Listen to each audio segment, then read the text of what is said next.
birana uwikoreye ibibuno arumva ariko uwikoreye urupfu ntiyumva uwikoreye ibibuno arumva ariko uwikoreye urupfu ntiyumva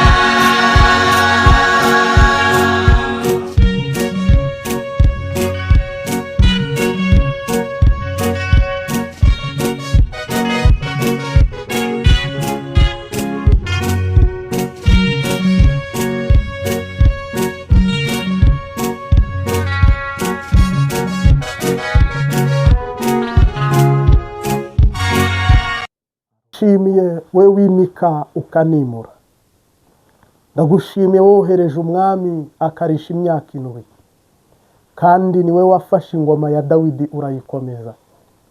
Ndagushimiye uku kwezi kwa 7 amarira y'abarundi ari gutemba ku mpuzu bambaye, imitima yabo irenda gusandara, umubabaro n'agahinda bafite nta wundi wabamara umubabaro.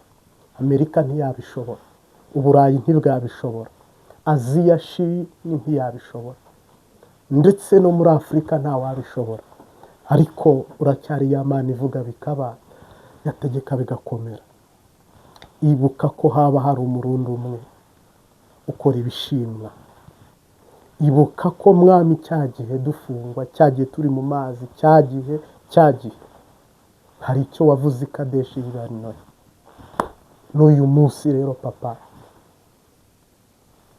ibiri kuba ntabwo twabona ubusobanuro n'isiguro. Turakwinginze uba ari wowe ubazanira Dawidi nabo bahoza amarira bakizurubwa, kandi uhe Uburundi izina ryitwa Uburundi n'idarapo y'Uburundi. Ubizamure mwami, isi yose itangare. Ayi Yesu we, hari icyo wakora bigahinduka, hari uko wabigenza neza. Ndagushimiye umuntu wese usengera igihugu cy'u Burundi, ndagushimiye umuntu wese ukunda Uburundi, tugushimiye ku barundi wahaye kwihangana ndetse no guca bugufi bakagumya ibanga bagafatana mu nda gushika Dawidi bamwakiriye n'amaboko yabo bagashika Kanani. Turakubaniye, ni wowe Data n'Umwana n'Umwuka Wera, amen. Umwami Yesu ahabwa icyubahiro, Data ashyirwe hejuru. Nubwo bibabaje, nubwo biteye agahinda, nubwo ari ibintu nyine utabona uko usigura, ariko hari Imana ije guhoza, hari Imana ije kugurura. Njye sindi Imana igusezeranira, ariko iyantumye ntabwo yadusezeraniye kutumaramaza cyangwa kudukoza isoni. Wapi, oyaye, ahubwo niyo kwizerwa, niyo kwiringirwa, iraje bigenze neza. Rero igihugu cy'u Burundi, ninjiye muri message, nta perezida gifite. Harimo abantu bavuga ngo perezida neva, ngo hayi, natwe tukanabyandika ndetse no muri disikuru bikavugwa. Nawe ubwo umubajije, igihugu cy'u Burundi nta perezida gifite, nawe yarababwiye ngo mujye kureba leta ntayo yatoye, namwe ntayo mwatoye. Ariko Yesu yaranyeruriye arambwira ngo Uburundi nta perezida bufise, nabifata kibanza ntabo, buyobowe na Nema ya Gorigota gusa. N'ubuntu bw'Imana buyoboye, nta nuzi ingene bigenda, nta nuzi ingene biri kugenda, gusa umwuka w'Imana niwe uyoboye igihugu wenyine. Koko Mwuka Wera aramishura arambwira ngo Yesu abamuganyiye bose hari n'umwe yakemuriye ikibazo, abamwituye bose. Koko hari igihe abanyamakuru bajyaga batonda umurongo bakamwegera bamutura ibibazo, ndetse n'abene gihugu, ese hari n'umwe wakemuriwe ikibazo? Ndasubiza ngo ntawe nzi, kuko ntawe uragaruka hano ngo avuga ati jewe perezida yarabikemuye. Imyaka 6 irarangiye nta gitoro, kandi muri Kongo bari kugwana kiboneka. Ese ahatari intambara kibura giti? Ntabwo ari Neva wakibimye, ahubwo Imana niyikinga ntibakingure, yakingura ntibakingure. Nta perezida mufite.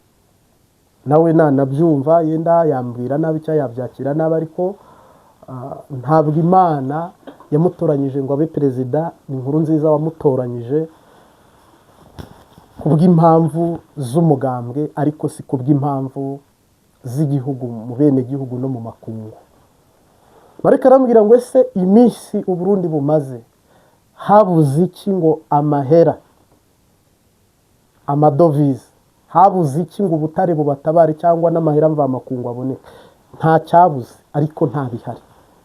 Ubutare burahari, n'abakoresha amahera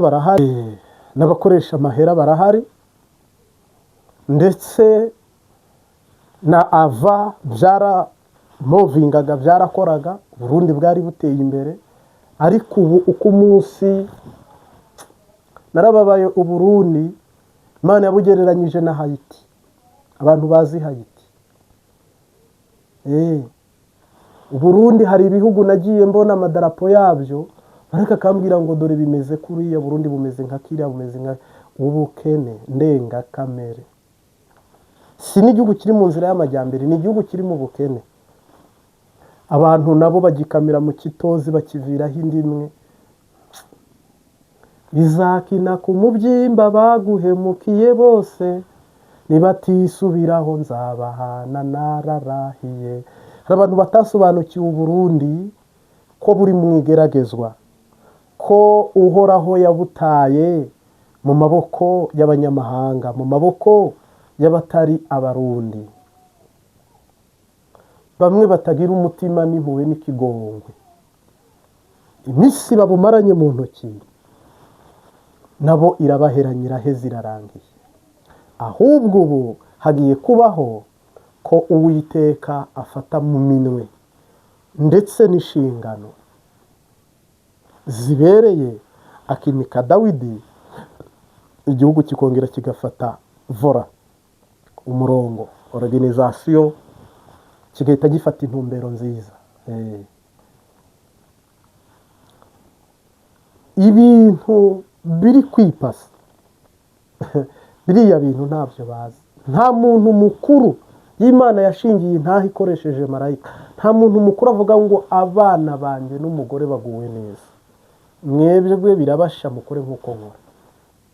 Oya, ariya ntabwo ari amagambo yiwe, n'undi umurimo. Neva jewe duhuye nagusengera nta kindi. Tusha kubyemera koko uwikoreye ibihunda arumva, ariko uwikoreye urupfu ntiyumva. Cyambo cya wa muririmbyi, uwikoreye ibihunda arumva, ariko uwikoreye urupfu ntiyumva. Mungu wangu rero ntabwo ahari, ntabwo azi ibiri kuba, ntazi aho Uburundi bugeze. Oyaye, nta ngingo n'imwe yafata mu gihugu ngo ifatwe ibe ndabanduka. Oya, n'isuku ntago yafata ingingo ngo bikunde. Apana, n'ibyo muri Kongo ntabwo yabifataho ingingo ngo asitope byemere cyangwa ategeke. Hari abandi bantu bamuri kakagwi k'abantu 100, Shetani yashyizeho abantu 100 bagomba kubagerageza, bakabababaza, bakabakorera ibintu bibaho n'ibitabaho. Ako kagwi karamwifashisha, agasinya byose, akemera byose. Wabaye umworozi n'umurimyi rero, wisanze yabaye perezida, nta kindi we afite cyo gukora uretse kubabwira ngo nimwihangane, mutegereze akazoza ka 2040, ka 2060. Nigeze numva nawe avuga ngo ni 2200. Imana itabare. Rero je Mareka aramamirije, arambwira ngo yagiye kurisha, amaze igihe nta perezida Uburundi bufite. Iyo ni ijambo, nta perezida Uburundi bufite, ariko ni ijambo jye nahawe nijoro. Ariko ndabahumurije, ari wari nabo mwese muvuyeho. yenda iri jambo mba ndivuze arimo abatarishaka bavuga ngo igihe wavugiye ngo avuyeho, igihe wavugiye ngo biraheze, igihe wavugiye ngo birarangiye, bijya abarambije, abarambiwe batashye. Niba urambiwe ubyikorere, twebwe turorereye umukama. Tuzarangurura tugenda ntituzaraba inyuma, tuzarangurura tugenda ntituzaraba inyuma, abidibamiye mu byaha ntituzabahitana, tuzarangurura tugenda ntituzaraba inyuma. Harimo abantu bameze nk'abashyushyarugamba batazi iyo biva n'iyo bijya, ariko igihe kirageze kandi kirasohoye ngo umwana w'umuntu ashikane Kanani mu minwe no mu biganza byanyu. Hari igitondo, hari umutwenzi, hari igitondo cyiza ugiye kwitegereza n'amaso yawe cyane rwose. Ntabwo njyewe simba mu mubiri, burya hari ibintu erega ntabyinamo, kandi hari ibintu ntasaragurikamo, ibintu byitwa kubeshya, iravuze itavuze, gukina ku mubyimba barushe n'ababaye n'abaremerewe, Uwiteka azabindinde. Ibyo sinabijyamo. Hari intambara ziri Uvira, ziri Bukavu, aha hatandukanye hose, za Minembwe, hari ingwani, hari umuntu akeneye kuvuga yavuga ibyo. Kandi umuntu akeneye kuvuga, hano hari abantu baba bazi ibintu by'amatiku no guterana amajambo, nibo mwavugana. Mugabo ibyo byose kuva ntangiye nta yindi cano ndicaraho ngo mvuge ibindi kuvuga. Wagize ngo ninde wambujije? Ni Mwuka we. Ninde wabisitopye? Ni Umwuka w'Imana. Niwe wambwiye ngo ubu butumwa icara ubuvugira, hatazagira ubicuruza, ubiprofita. Kuko hari abona ari gusura benshi bafite n'amacana akomeye, atuzagaruke ibintu byawe barabireba, urakunzwe, urazwi, ibintu nk'ibyo bikarangira mbaye imvi z'urutarutaro. Uburundi nibumara gutabarwa, ya macano yose ajya mpamagara, nzajya nza tuganira amashini y'ibyo Imana yakoze. Ariko buno no kumera nk'abasirikare beza bamenya ngo turi ku rugamba. Sasa rero Uburundi nimwerekeza amaso mu ijuru. Amasoko yo uri kuyacuruzamo n'uwayagiyemo kazi yake, nimujye gucururiza ahandi hantu hatari mu masoko. Mwaragambaniye. Muveti turiri mu gihugu hose, twigwane iri mu gihugu cyane. Iki gihugu cyanyu harimo intasi, wongereho ngo intasi. Mwasi yarinjiye kandi muhari. Babandi bavuga ngo kirarinzwe, ngo kiracungewe, ngo kirarwanirwa, barinjiye. Habe n'umwe barafata ngo bavuge bati uyu nuwo twafashe w'umukongomani uri mu iperereza ry'ama pana. Nawe mpamya ko nta n'uwo muza kuvuga ko ubwo bushobozi ntabwo. Iyi rero ni nk'inkota bashyize mu gisebe cyangwa inkovu ishwanyutse. Kuba wafata ubukene buhari n'ibibazo bihari, ugahita uza n'umutima mwiza ugatwika amasoko arenze 5, ukayatwika yo mu gihugu. Ntasha ebana, ni kwa kundi uba uri kugenda mu muduga ugatobokesha ipine nta na reserve ufite, bakakubwira bati ubufasha burava shini, kandi uri mu kibira. Bujumbura yarahiye, amasoko yo mu ntara arashya, akikije Bujumbura arashya, ukabyita ibisanzwe. Je narababwiye ngo kuva ku itariki 7 Dawidi yaraje yatangiye ibikorwa bye. Ubyemera utabyemera, Dawidi yaraje yatanguye ibikorwa byiwe.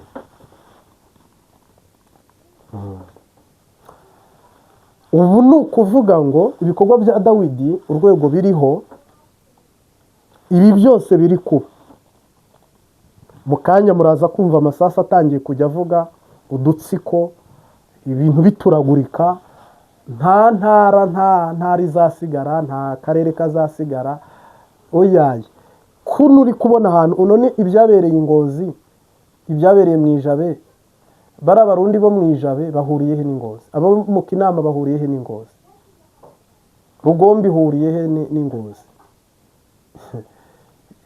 Kirapanzwe ngo kirapanzwe kweri. Imbonerakure zirihenda ziranabahenda iyo Yesu atari mu bintu birayanga.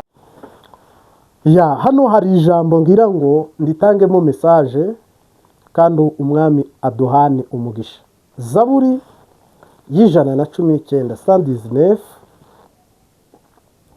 uhereye ku murongo wa 81 na 82 ukabandanya iki gice ukageza muri 96, umurongo wa 96. Aravuga ngo umutima wanjye ugushwa isari no kwifuza agakiza kawe, ariko niringira ijambo ryawe. Amaso yanjye amarwa no kwifuza ijambo ryawe, nkivuga nti uzamara umubabaro ryari, kuko mpindutse nk'imvumba y'uruhu ukaba nk'umwotsi, ariko sinibagirwa amategeko wanditse. Iminsi y'ubugingo bw'umugaragu wawe ni ingahe? Uzasohoza ryari iteka kuba ngenza? Abibone badakurikiza amategeko yawe. Ngenda garukira aha, nawe uri busome ahasigaye uhabandanye. Umutima wanjye ugushwa isari no kwifuza agakiza kawe. Umutima wanjye ugushwa isari no kwifuza agakiza kawe. Iri ni ijambo rikomeye je mbere na mbere Imana imparire, kubera ko iri jambo riratsinda iteka ryose. Ese umutima wanjye ugushwa isari no kwifuza agakiza, cyangwa nifuza amahera? Ngushijwe isari no kwifuza ubutunzi, ngushijwe isari no kwifuza inzu nziza, umugore mwiza, abana beza. Niki kigwishije isari umutima wawe? Nkugenekereje mu Kirundi iyo bavuze ngo ngwishijwe isari, uzabona Aburahamu abantu yakiriye ngo bari baguye isari. Abantu bagenda ahantu mu butayu, bajye bagenda inyota ikabica, bakagwa isari nyine, ukagwa hasi uzize inyota, murenguzi, icyo bita urupfu rwa murenguzi, gupfa wishwe n'inyota. Dawidi aravuga ngo umutima wanjye ugwishijwe isari no kwifuza ijambo ryawe. Ubundi muri iyi viziyo turimo, ninde wifuza ijambo ry'Imana? Dawidi ni umwami. Buno twe turi kuri tapi ivuga ngo ijambo ry'Imana ndarizi, ngo Bibiliya nayisomye inshuro 3 nyirangiza, ngo Bibiliya ngo nahereye mu itangiriro ngo ngeza mu byahishuwe, ngo ndabwiriza, ngo ndi umuhanuzi, ngo ndi umwigisha. Uyu Dawidi ntabwo napfundura udushumi tw'inkweto ze, kandi nawe mpamya ko ari uko, mugabo simbizi. Ariko niba yaravuze ngo umutima we ugushijwe isari no kwifuza ijambo ry'Imana, ari umwami, afite byose. Kubera iki twebwe mu kinyejana turimo abantu batafite inzara n'inyota biri konsantare bihambaye ku buryo nyine uvuga uti aba bantu bari kwifuza ijambo ry'Imana?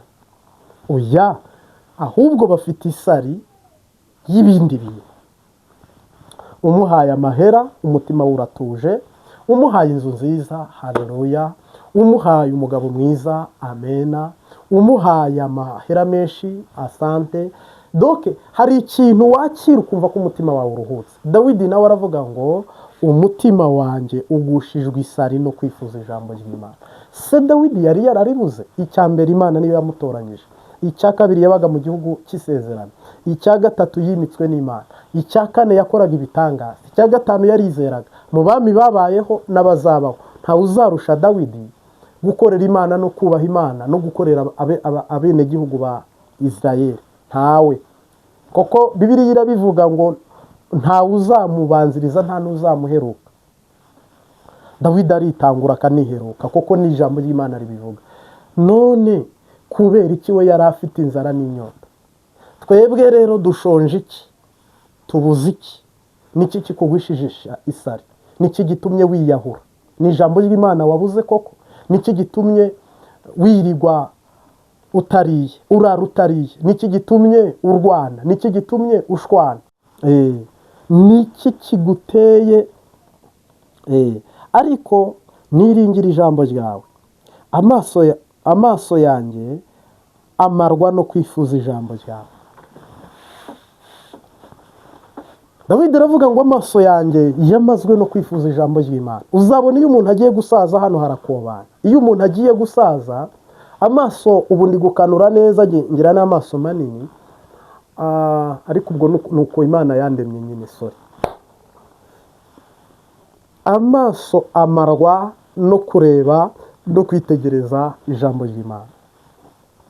Dawidi avuga ijambo, ubundi amatwi yawe amazwe n'iki? Wumva ibiki bimaze amatwi yawe? Ubundi amaso yawe amazwe n'iki? Biyamaze kugeza uri umusaza amazwe n'iki? Koko nyine umuntu arasaza. Ushajishijwe no kumva ijambo ry'Imana, ushajishijwe no gukurikira inyigisho z'Imana. Niki kigushajishije mu buzima bwawe? Amaguru yawe amazwe n'iki? Koko naya utangiye kujya ugenda nyine nk'abatama, cyangwa se ni naho uri kwerekeza. Dusipoze ko trejene uri umujene, uri mutoya nka jewe, ariko turi kwerekezaho. Bimazwe n'iki? Ibirenge byawe bimazwe n'iki? Imbaraga zawe zimazwe n'iki? Ubuzima bwawe bumazwe n'iki? Dawidi arandika aravuga ngo amaso yanjye amazwe no kwifuza ijambo ry'Imana. Mungu wangu, ubuse ni gute nta cyabugufi koko? Niba tujyanye, je ni Profete General Martin Imbabazi TV gatatu, turaguhaye ikazu kandi subscribe cyangwa se saboni, like na comment bitangiza by'amahoro by'ubutumwa bwiza. Dawidi amarerera aravuga ngo ikimaze ubuzima bwanjye ni ukwifuza, ni ukurondera, ni ugushaka ijambo ry'Imana cyane rwose. Uwikoreye ibihunda arumva, ariko uwikoreye urupfu ntiyumva. Uwikoreye ibihunda arumva, ariko uwikoreye urupfu ntiyumva. Aba bapentekote, salute vraiment, thank you, God bless you, mubarikiwe sana. Aba nibo bapentekote bari bafite amavuta, bari bazi ibyo bakora, bafite indirimbo z'umwimerere. So nibandanyiriza, Dawidi amara aravuga ngo meze nk'imvumba y'uruhu iri ku muhunda. Hari ikintu kera bazirikaga ku biti bakajya guhakuza inzuki. Urya mwotsi ntibatuma uzimuzimya inzuki zabaye. Yaravuze ngo ariko nubwo bimeze uko, ntabwo nibagirwa ijambo ryawe. Nubwo mburara utarantabara, sinibagirwa ijambo ryawe. Nubwo nambaye ubusa, nubwo nta nzu, nubwo nta modoka, ngo ntabwo nirengagije ijambo ryawe. Meze ngo abanzi bagiye kurimbura ubuzima bwanjye babukure mu isi.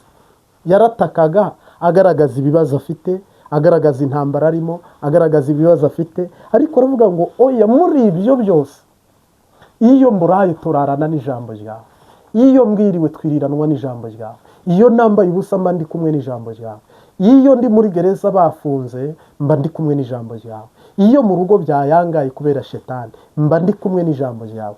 Dawidi aravuga ngo jewe ntabwo nirengagije ijambo ryawe, ngo ni ryari uzamara umubabaro, ni ryari uzakuraho abariganya n'ababeshi ku buzima bwanjye. Hano rero yarabanje aravuga ngo ubuzima bwanjye bumazwe no kwifuza ijambo ryawe, umutima wanjye ugushwa isari no kwifuza agakiza kawe. Kwifuza nk'ubu ngubu Imana ikugiriye siripurize mu ijoro usinziriye, yasanga uri kwifuza agakiza, wahita uvuga ngo narakijijwe. Abantu bose barakijijwe, bafite agakiza. Agakiza ufite kadafite umusaruro ku Mana, agakiza ufite katungura Imana nawe katakungura, ako gakiza wakirata? Niba ufite agakiza katakirukana shitani, katarokora abantu, katakiza igihugu, katatabara abantu, ako gakiza ufite vrema urakihaya?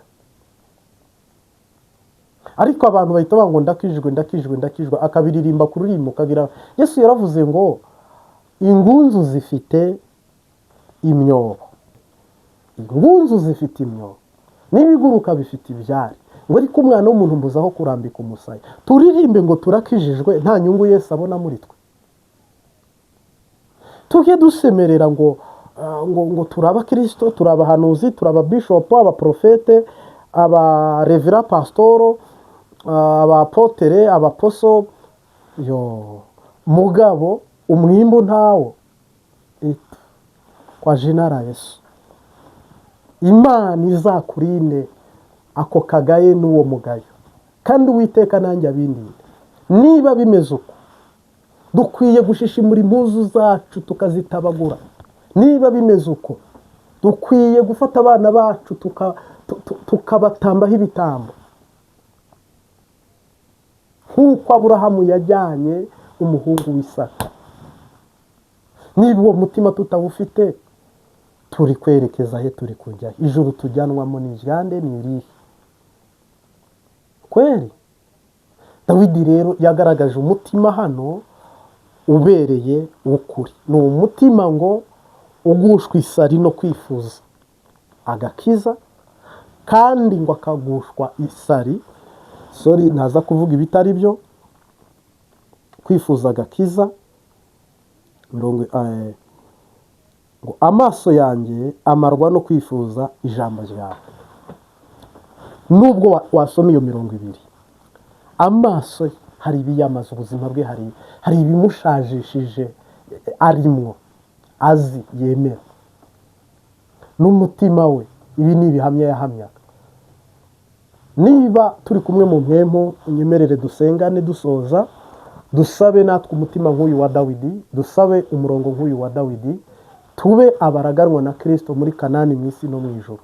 Uhoraho aguha kwa karindwi kumugisha musubizwe, aduhe mu Burundi dutabarwe. Dawidi rwose Yesu amuturekurire, aza turongore. Twamaze gutahura ko nta perezida dufise, Yesu Kristo niwe umaze igihe afise uko abigenza, ariko perezida arahari ni Dawidi, umwami arahari ni Dawidi, umurongozi arahari ni Dawidi, kandi ko Kristo ari muri twe natwe tukaba yaravuze ngo icyo tuzasaba twizeye tuzagihabwa, nidukomanga azadukingurira, nidushaka tuzabona. Ndagushimiye Data kuduhereye ubuntu, uduha umugisha, twakire ubwami bwa Dawidi muri iki gihugu, busugire busagambe buganze, ari bubikoze. Uwihanye ababarirwe, kandi ufite inzara n'inyota umuhera ubuntu, kandi mwami wumvise iri jambo akarihindura umuti wo kumuvura no kumukiza, bimubera uko. Ngaho rero umwigisha n'umwigishwa twuzurizwe tugabanira imbere yawe, mu izina rya Data n'Umwana n'Umwuka Wera. Amen.